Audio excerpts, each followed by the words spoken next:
부동산에 투자하면 손해볼 일이 없다 라는 질문에 대한 대답은 당연히 아니요입니다. 부동산 실패 사례는 의외로 많이 있습니다. 잘못된 투자로 인해서 한 번 꼬이거나 수익에 실패한 물건은 부동산 시장에서도 잘 해결되지 않습니다. 겨우 해결된다 하더라도 금전적인 손해를 감수해야 합니다. 전부는 아니지만 단기적인 차익을 얻기 위해 부동산 투자를 해서 손해를 본 사람들도 있습니다.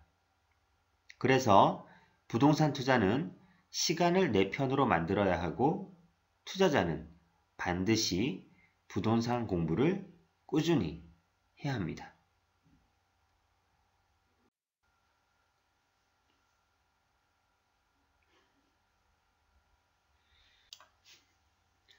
공부를 하지 않고 그냥 투자만 하면 부동산 투자 실패와 경제적으로 힘든 날들이 이어질 수 있습니다.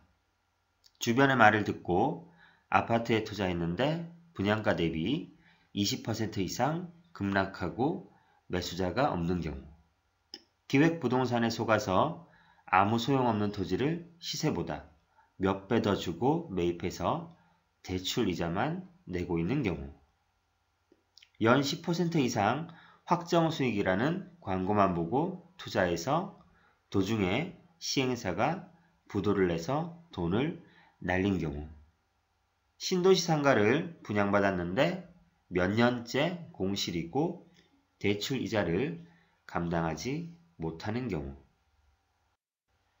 퇴직 후 오피스텔을 여러 채 분양받아서 지금은 마이너스 피가 붙고 임대도 나가지 않는 경우, 강남이 너무 올라서 집을 팔고 경기도의 대형 아파트로 이사를 간 후 큰 폭으로 더 올라서 후회하는 경우, 사례는 차고 넘칩니다.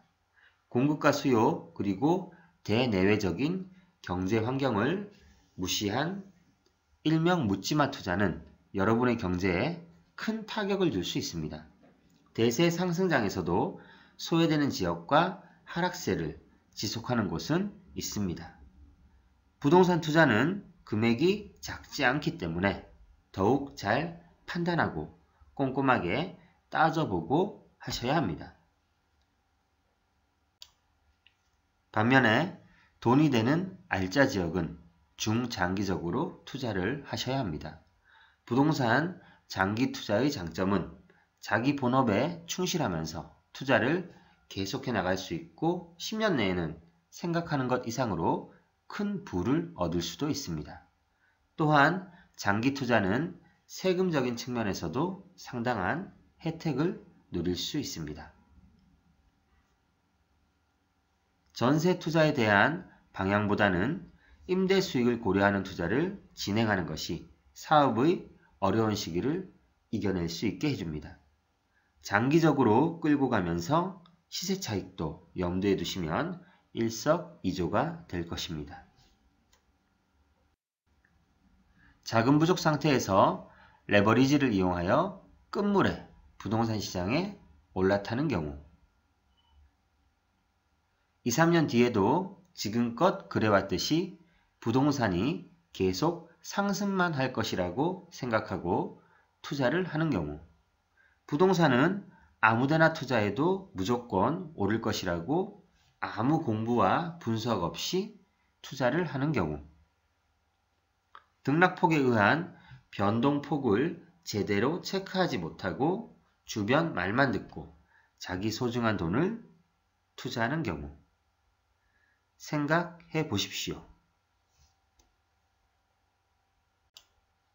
부동산 서적만 보더라도 실패한 사례를 책으로 만들어 파는 경우는 거의 없습니다. 이유는 책이 안 팔리고 출판사가 아무 수익을 못 내기 때문입니다.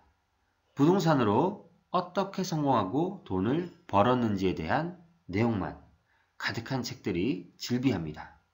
그러나 항상 실패할 수도 있다는 것을 염두에 두시고 투자를 생각해야 합니다. 모두가 투자해서 돈을 다 버는 시장이 아니라는 것을 명심하시기 바랍니다.